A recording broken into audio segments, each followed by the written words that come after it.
Hello everyone, I'm Yujino. I'm Yu Young-seok. I'm Jungmin Kim. And we're going to talk about quasi-crystals. I will divide my presentation into 6 parts like this. Please look at this presentation. And first of all, I'm going to introduce quasi-crystal and crystal's definition. Crystal has a structure in which atoms are arranged periodically, but quasi-crystals are arranged aperiodically. Let's find out structure and characteristics. It has no spatial periodicity and rotational symmetry. It also follows the Fibonacci sequence and the Green ratio. And it has very low surface energy and friction. Let's look about applicability of quasi-crystals. It has high-intensity framing coating and other new materials such as making golf clubs or diesel engines can be used.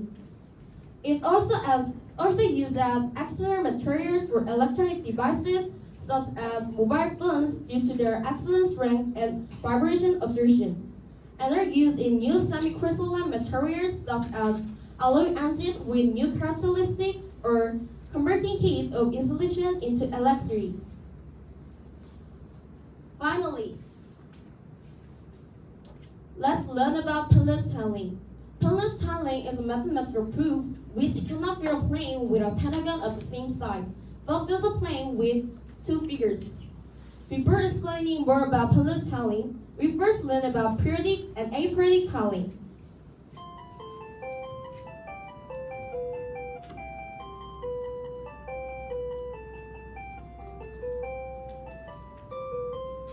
Periodic tunneling means that flat surface can be covered perfectly without gaps, and patterns can only be continued through movement without rotation or flipping after replicating some of the tiles. Aperiodic tunneling means that non-periodic tile fill the plane.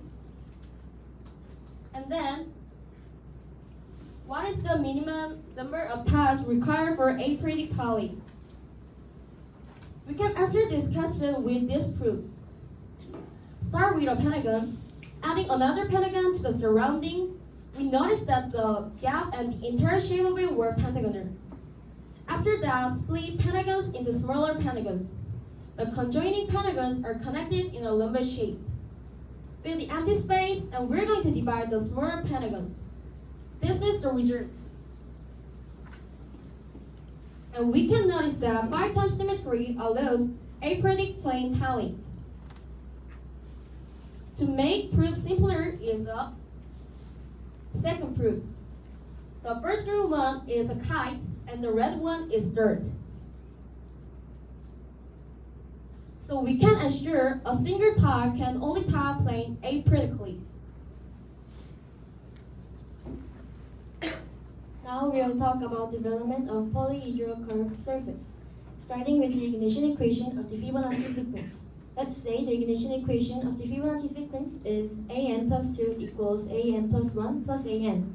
If this is extended to the general equation and the relationship between roots and coefficients are used, 2 square of x equals x plus 1.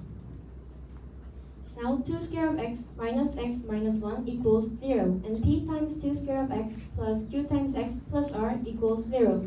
So we can see that p equals 1, q equals minus 1, and r equals minus 1. Alpha plus beta equals minus q, and alpha times beta equals r. A1 equals 1, and A2 is 1. Now we can see that alpha plus beta equals 1, and alpha times beta equals minus 1.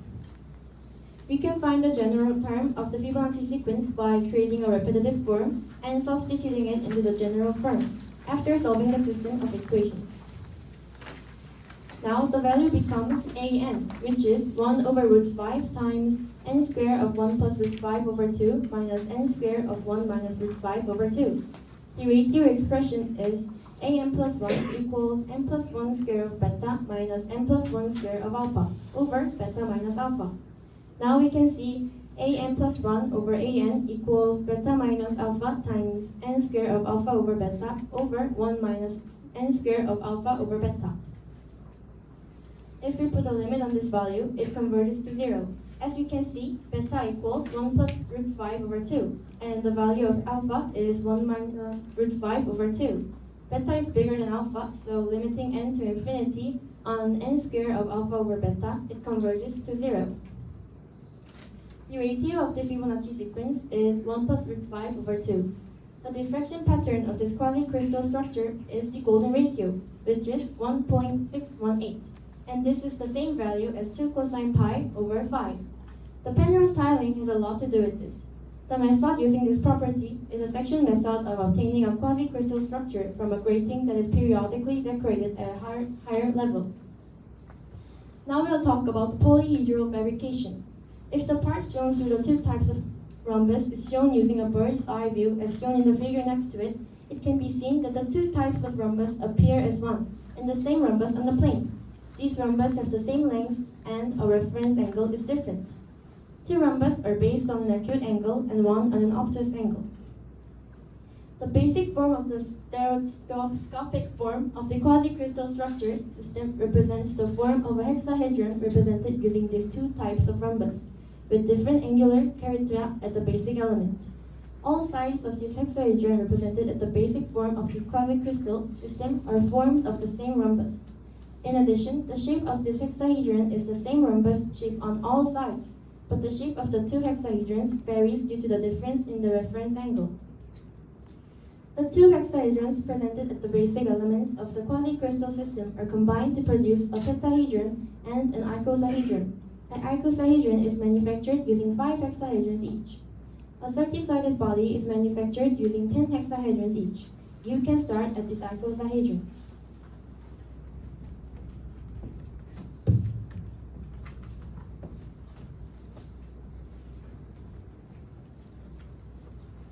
Today, I'd like to talk about an exciting new discovery from the world of tiling theory. Recently, it was announced in this March, a team of mathematicians discovered something remarkable known as an aperiodic monotile. Here's the one, an aperiodic monotile. So today, I'd like to walk you through what this thesis means and show you two really cool proofs. How do we know an aperiodic tiling doesn't repeat? If you look at any given tile, we can tell by its orientation relative to all its neighbors, which larger trapezoid it belongs to, and the tile's position within it. The big trapezoid is made of 4 small trapezoids.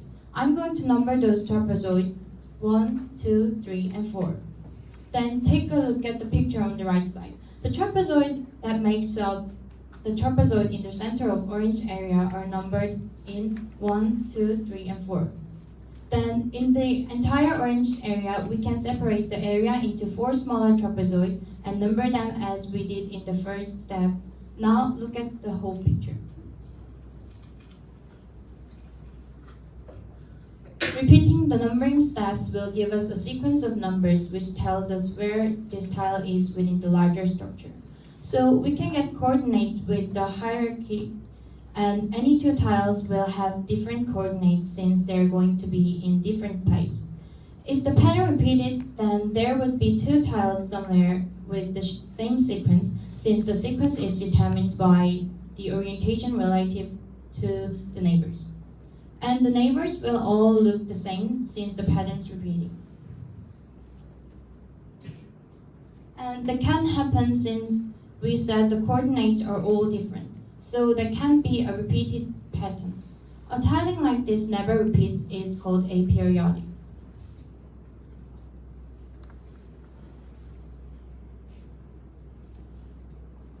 Then a question pops up. Is it possible to find Einstein?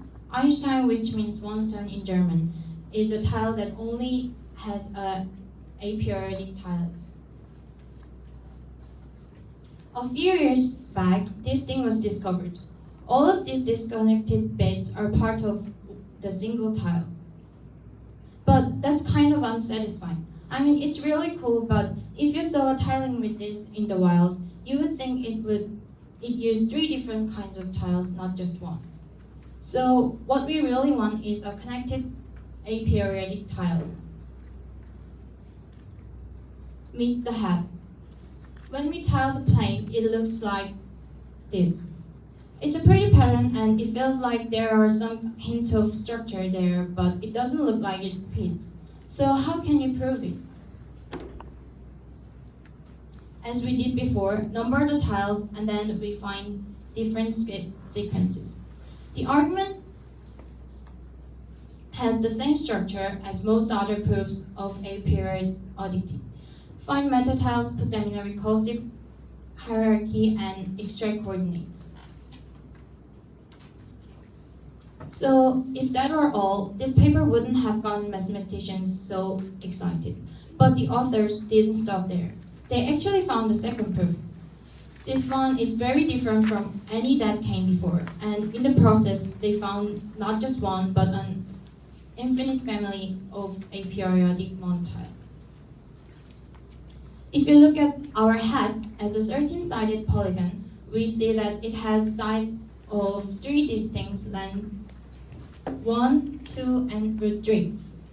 And then, if we treat this side, length 2, as 2 sides of length 1, then really there are only 2 lengths we need to worry about, 1 and root 3. And if we vary those lengths, or more importantly, the ratio between them and keep the angles between neighboring sides the same, then we can get a whole family of shapes. So for example, if we shrink this green side to the same length as these brown ones, we end up with the shape here. And then if we stretch the brown side out to length root 3, we get this shape instead. At the extreme ends, if we shrink the brown side down to 0, we get this chevron shape. And if we shrink the green side to 0, we get this comet. So the head lies somewhere on a continuum between the chevron and the comet. We'll prove that every shape on this continuum, except for the endpoints, is also an aperiodic monotile. Suppose we have a tiling with these tiles. Let's say the head. Then we can get a corresponding tiling with chevrons and another comes with by shrinking the appropriate side to 0. To keep the density of the tiles constant, we'll need to keep their areas constant, which means we need to scale the size appropriately. And the size of the chevrons will come out to root 2 times the size of the comets. Since the size of each chevron are all the same length, and the angles between them are all multiples of 60 degrees, that means the chevrons fit into a triangular grid with side length root 2. And similarly, the comets will fit into a triangular grid with side length 1. If our tiling on this was periodic, then both the tiling with chevrons and comets would also need to be periodic. And because the density of tiles is the same, we must have the same distance between repeated parts. And since both of these tilings are on grid, the distance must be between 2 corresponding corners, that the lattice point on this grid, and also between 2 lattice points on this grid. But the distance between lattice points are different in the 2 grids. There is no distance that's the same in both, and there's no distance where the tilings can repeat, which means there's no simultaneous periodic tiling for the chevron and the comet. And thus, there's no periodic tiling for the head or any other tile on this continuum, which means we have a whole family of aperiodic monotiles. So now we've proven that the head is an aperiodic monotile. That's a really big result. Thank you for listening.